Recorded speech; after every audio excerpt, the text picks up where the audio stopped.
Nope. Huh?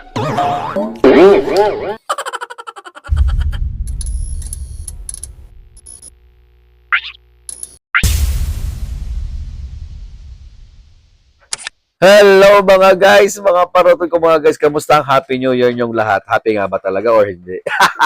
So pagkaka-OA naman ang gulat ng personality nito, napakalaki ang tiyan. So samahan nyo nga ulit mga paroton ko mga guys, si Jack Sparrow sa another unboxing ng walang kwentang video. Pasensya ba? Ay, parang sorry naman ba yan? Natamaan ba yung mukha mong cute? Guys, medyo pasensya na nga rin pala sa ating audio for today's video dahil isang buwan na yata halos na nag-uulan sa amin at hindi ako makapag-voice over flowers dito sa aking mga vlog kasi naman lagi na lang umuulan in the rain. Pero sa totoo lang mga paruton, parang hindi lang isang buwan yata. Excuse me, yung kalagra ko naman parang hindi nakikisama. Pagpasensya nyo na nga pala muna guys ang ating audio for today's video dahil naka-wireless microphone tayo na local lang. Kaya local din yung nakikita nyo at naririnig nyo katulad yung nagbablog dyan sa video. Anyway. So ayun nga mga guys, yung in-unbox natin dyan, bumili nga ako sa TikTok shop ng 2 pirasong pantali sa pusa ko na parang mga dinosaur kong kumain. Dahil sa katagalan ko nabuhay sa earth na ito na parang mundo, pwede naman pala sabi kong lagyan ng leash yung mga pusa. Akala ko pwede lang yun sa aso. Di wow. Actually, pwede nga rin sa'yo kung gugustuhin ko Pero syempre hindi ko gagawin sa'yo kasi mahal kita. Ako'y kinikilig. At syempre dahil 2025 na mga guys, kailangan natin magsipag para naman ma-monetize na tayo para magkapera na tayo dito at mag-promote ng sugal. Kaya naman sa mga endorsement dyan, nananawagan ako sa inyo para hindi na ako mag-promote ng sugal pag sumikit ang Jack Sparrow na pangit na ito. Kaya naman please, ibigyan nyo naman ako ng mga endorsement para magkaroon naman ako ng milyones. Makapagpatay ako ng 2-story housing and lot.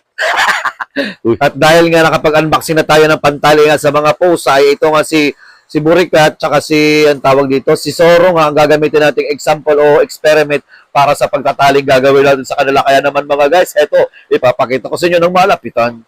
So again guys, pagpasensya nyo na nga pala kung napakapangit ng ating audio at para talaga siyang ngongo sa pandinig ko.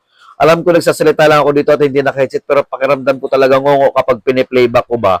Ay, nako. Pero okay lang naman yun mga guys. At least meron tayong panibagong video na kailangan nating may update sa ating mga followers or subscriber. Diba mga guys? Ang sabi nga sa kasabihan pagka maiksi ang kumot, patuto ka mamaluktot. Ha? Anong connect? Ewan ko, hindi ko alam. At ito na nga mga paruton kong mga guys, pinag-experimentuhan ko na nga dito muna. Eksperimento. Mali-mali ng Jack Sparrow. Matagal na kasi hindi nakakapag-voice over ulit. Mali-mali ka magsalita namang tao ka. Tao ka pa ba? Bali sa totoo lang mga paruto, grabe ang growl dito ni na parang leon ba. Galit na galit siya nung nilagyan ko siya nito kasi nga naman talaga mga guys, hindi siya komportable. Ikaw ba naman kasi talian at lagyan ka ng ganyan na hindi ka naman nagsusuot ng ganyan. Ewan ko lang madama mo. Para ka naman dyan kasing gigigil sa face mo Doon ka sa far away. Sa malayo, go. Char. Grabe nga talaga dyan yung naaalala ko nung nilalagyan ko talaga siya at kinakabitan nga yan mga guys. Talaga nga naman para kung kakagatin niya na hindi ko maintindihan kasi sa totoo lang, gigil na dyan si Burikat. Hindi lang kita sa video pero yung galit niya talaga mga guys, sagad-sagad na. Yung parang kumukulo na siya sa galit. Kaya naman sabi ko mga guys, naku, parang hindi yata magtatagal, magiging magkakarabis ako sa pusa. Char. Ano? Magkakarabis sa pusa? Ano ka magkakarabis sa pusa? Malamang kakagatin o kakalmutin. Parang hindi ka nag-iisip na naman ng grade 1 ka, parang hindi ka galing sa Pitos Nag-iisip ka pa ba ng fractions in your life? Parang hindi ka nag-mathematics nung nag-science kayo At yan nga mga paruton, kahit high blood na sa akin si Catbury, talaga nga namang hindi ko siya tinigilan at gusto ko ngayon makita sa kanya kung babagay ba itong leash na ito. At talaga nga namang bagay na bagay sa kanya yung kulay orange. Pero parang talaga sa sobrang galit niya, parang mga guys, hindi talaga magtatagal, magkakarabis na ako ngayong gabi on this evening on the right time. Anong Hadouken? Hanger? Harurut? Ay, walang originality. At dahil nga grabe na yung takot ni Jack Sparrow, talaga nag-halokip-kip na ako sa takot. Wow, halokip-kip. Anong word kaya yun? Hindi ko rin maintindihan Puro katawa. Marami kasi ako napapansin ngayon sa mga vlogger, lalo na sa facelift. Doon sa blow up mga guys, na kapag ka mas lalo kang OA at mas lalo kang papampam, talaga nga namang na-attract niyo yung bashers at more bashers, more attraction, more ano yung more, di ba sigarilyo yun? More ano ba yun? Attention seeker, parang gano'n yun. Yung papapampam ka lagi, nagpapapansin ka, mas lalong dumadami yung views mo. Pero kahit na ganayon ang marami views mo, marami rin galit sa'yo. Para gusto ko yung ma-achieve yun. Para sa una muna, marami magagalit. Tapos di nila mapapansin sa katagalan. Matutuwa na pala sila sa akin kasi napakagaling ko magpatawa. OA nga lang. Char. Hindi, hayaan mo lang yan kahit sabihin nilang OA ang vlog ko, napakapangit ang vlog ko, bakit? Gumawa sila ng sarili ng vlog. Tapos ako rin magsupon sa kanila, magsabi sa kanila kung ano bang klaseng vlog nila. Pagalingan na lang kami ng pagka-OA. Bali nga pala, nilalagyan ko na nga rin dyan si Zoro kasi nga kanina, nasabi ko na, na-explain ko na, di ba? Na nagagalit na nga si Burikat, kaya naman siya na pangalawa nating experimental. Ay nga, sitting pretty siya kasi hindi siya makagalaw. Parang sikip na sikip siya sa pangaramdam at parang nga siya may jacket. Pero bagay sa kanya yung kulay orange kasi mga guys, kulay orange din siyang pusa. Tinatawag nga ito na ginger eh. Pero di ba ang ginger mga guys, parang dilaw? Paano naging ginger to? Sa bagay, yung turmeric naman pala, kulay ginger din sila mga guys. Ay, kulay ginger. Kulay orange pala. Kaya naman mga guys, ito, titistingin natin kung paano na maglakad dito sa napakadumi at napakagulong basurahan dito ng mga tuyong dahon dito sa backyard namin mga guys. Ito nga't i-walk test na natin ang pinakaunang subject natin for experimental disease mga guys. Ito nga si Zoro at tingnan nyo naman para siya nagkakarate. Para siyang lasing na si Jet Li ba nung sa movie ng Kung Fu Panda.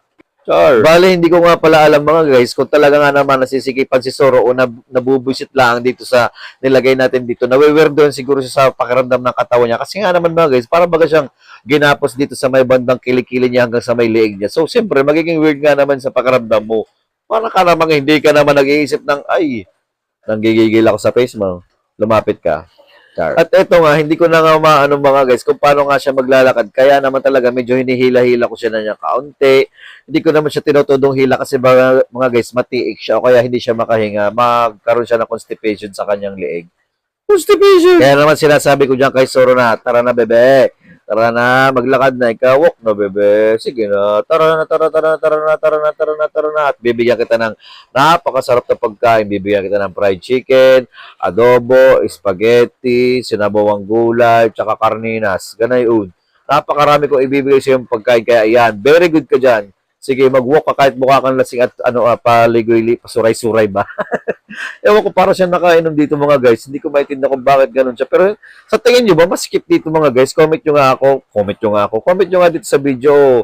O tama bang ginagawa ko? May tama kayo sa utak mo. Char. Pero sa totoo lang mga paruton kong mga guys, hindi talaga siya masikip. Tama-tama lang siya sa niya. Mukha lang siya masikip. Kasi nga, ito nga namang pang-aso pala ito kasi masyado siyang maliit para sa mga pusa pala kahit medyo semi-adult na itong pusa ko na si Zoro. Ganun pa rin mga guys, parang yung pang-lock niya dun sa itaas ay parang hindi nagkakamatch kaya ganyan yung itsura niya para siyang ewan ko, parang siyang meron dong parang lagayan dun ng tubig niya sa ibabaw na parang mineral. Tapos glow in the dark pa mga guys. Glow in the dark ba yun? Luminous ba yung tawag doon? Yung umiilaw-ilaw siya? Ibala na kayo mag-research sa Google. At ewan ko ba kay Zoro kung bakit napaka-weirdo nga ng pakiramdam niya dito at parang yung lakad niya baga guys. Yung parang sa sumo wrestler. Yung bagang dalawang paa ng sumo wrestler kapag ka maglalaban na sila yung ginaganang ganayon. Yung parang gano'n yung lakad niya doon sa unang first and second front foot, fits, bahala ka na. Basta yung dalawang paa niya sa unahan. At ito, at hagad na hagad ng lolo mo, si Jack Sparrow, ay hindi pala ako, si Zoro nga mga guys, at tingnan nyo naman. Lasing yarn, sige na, mag-walk ka na para matapos na tayo dito sa experimental issue natin dito mga guys na kung bagay ba sa pusa ang may leash. Kasi parang bagay lang to sa aso eh. Kasi parang ang weird sa pusa, ewan ko mga guys, kayo lang ba o ako lang ba? Ay. At ito nga mga guys, pagkatapos ng 10 minuto at 5 oras, talaga nga namang napagod na talaga ang lolo Zoro nyo mga guys. At heto, gusto na lang magpakamot at tulog. Gusto na lang talaga dyan matulog sa may humiga na lang dito sa simento. Talagang hindi niya na daw kaya. Parang awa ko na daw, tanggalan ko na siya. At ito nga naman si Luffy yata. Gusto na rin talaga mag-second demotion at siya na lang daw ang aako dito sa kuya niya. Na siya na lamang daw ang magsasakripisyo para maging masaya ng experimental video natin. Kung bagay ba talaga ang magkaroon ng leash ang pusa. Kasi napakakukulit talaga mga guys. Kaya naman sabi ko, sige, your wish is my commandment. Anyway. At dahil nga napaka-chismoso mong Luffy ka, at gusto mo yata talaga magsakripisyo para sa kuya mo, ayan, pinagbigyan kita ng hiling. Dito sa may ibabaw ng washing machine namin na luma at napakapangit na kamukha mo, nanonood ka. Tsaya lang, hindi pala. Ayan, pinag-ano ko na sa kanya, sabi ko, sige, dahil gusto mo yan, sige, i-push mo na yan. Gusto mo talaga? Pagpasensyahan niyo na nga pala mga guys dito yung itsura ni Luffy dahil napakapayat niya talaga dito, mukha siyang kalansay. Dahil nga naman mga guys, wala na kami makain sa totoo lang. Hindi. Nung panahon kasi niyan mga guys, medyo matagal na kasi itong video na ito. Hindi ko pala na-explain sa inyo dahil nga naman, kailangan ko pa bang explain sa inyo lahat ng mga bagay na nangyayari? Bakit? Wow, okay. Drama mo boy. Gusto niya kasi mag-diet, sabi niya sa akin mga guys, nung panahong nung panahon na ganayan pa siya kapayat. Sabi niya sa akin, boss, daddy, gusto ko nga pala mag-diet muna kasi medyo nang lalaki na yung katawan ko tsaka hindi na ako masyado nakakatakbo pagka naglalaro kami ni Kuya Zoro. Kaya naman, kontian mo lang yung pakain sa akin ha. Sabi ko naman sa kanya, sige ba, your wish is my commandment. Sino ba naman ako para suyuin ka? Ay, hindi, pilitin ka pala na ako'y muling tanggap. Hindi ko kaya napaka-OA na ng vlog ko. Mga guys, hindi ko na alam. Hindi, actually, nagkasakit siya mga guys. Yung bagang nangangayayat siya dahil hindi siya maganang kumain. Dahil nga naman, ano ba tawag doon? Yung nag-aagnas yung, hindi pala nag-aagnas. Nawawala yung iba niya mga balahibo. Pero ngayon mga guys, mataba na ulit siya at mabigat na. So yun, medyo successful din dito yung part ng paglalagay natin sa kanya. Kasi parang nakakalakad siya ng maayos dito kumpara kay Zoro na kuya niya na napaka-arte lang talaga. Siguro hanggang dito lang muna ito mga guys. Bye-bye!